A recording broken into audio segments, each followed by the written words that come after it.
When I was younger, I used to think a lot about time. I remember my uncle telling me that our perception of time was relative to the amount of time we had lived, so that the longer that we lived, the faster time seemed to pass. This made sense to me.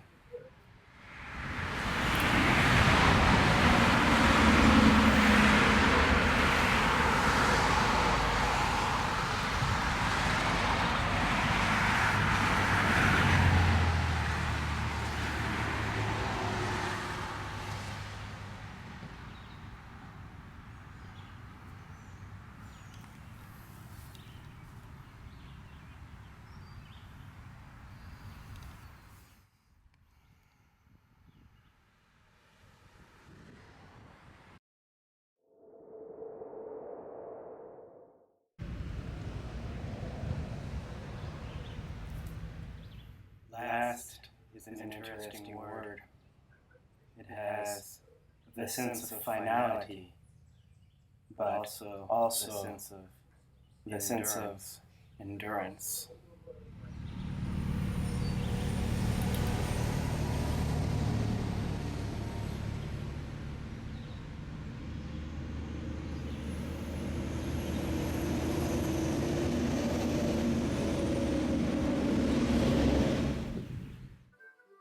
In Robert Grudin's book, Time and the Art of Living, he tells the story of how the Emperor Maximilian was too busy to attend his own wedding, so he sent his ambassador to stand in his place in the ceremony. I sometimes feel like I am that ambassador in my own life, a smiling stand-in, a prop.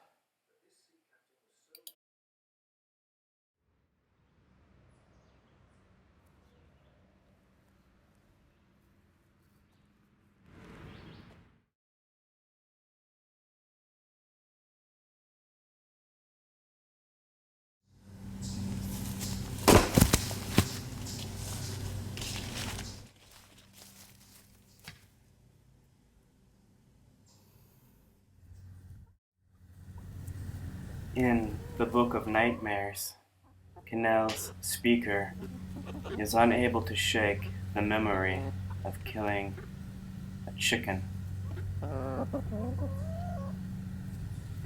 The image haunts him. He relives it in vivid detail.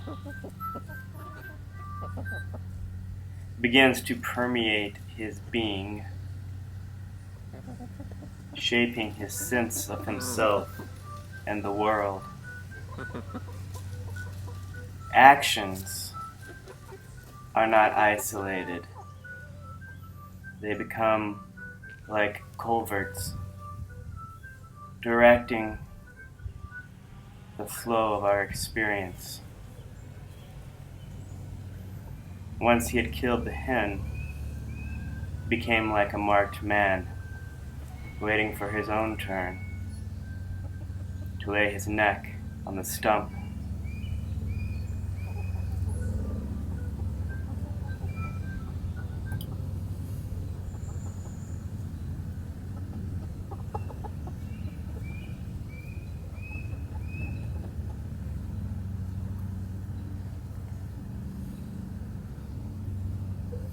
We seek comfort in the bodies of others.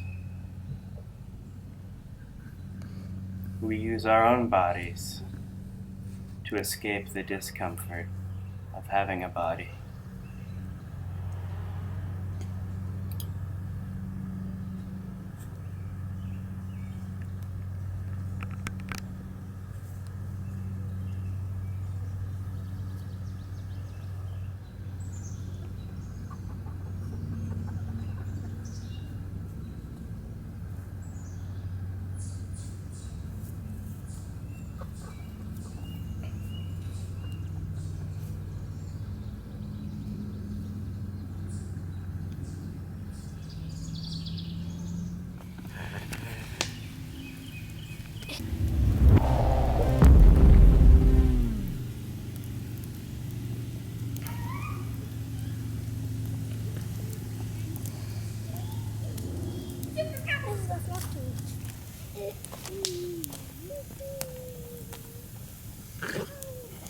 the skinny waterfalls, footpaths, wandering out of heaven, strike the cliffside, leap to shudder off.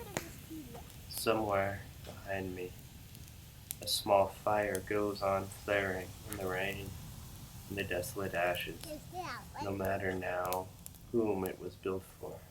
It keeps its flames, it warms everyone who might wander into its radiance.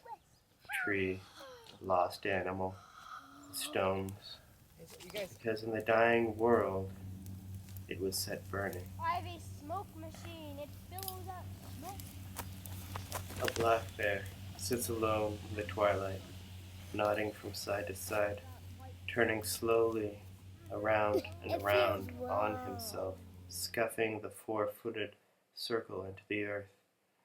He sniffs the sweat in the breeze. He understands a creature, a death creature, watches from the fringe of the trees. Finally he understands. I am no longer here. He himself, from the fringe of the trees, watches a black bear get up, eat a few flowers, trudge away, all his fur glistening in the rain.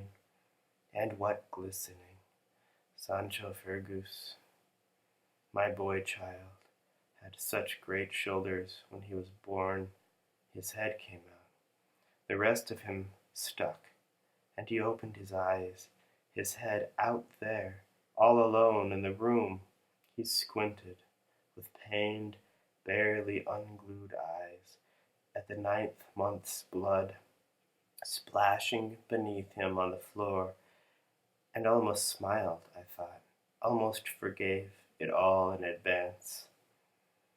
When he came wholly forth, I took him up in my hands and bent over and smelled the black, glistening fur of his head, as empty space must have bent over the newborn planet and smelled the grasslands and the ferns.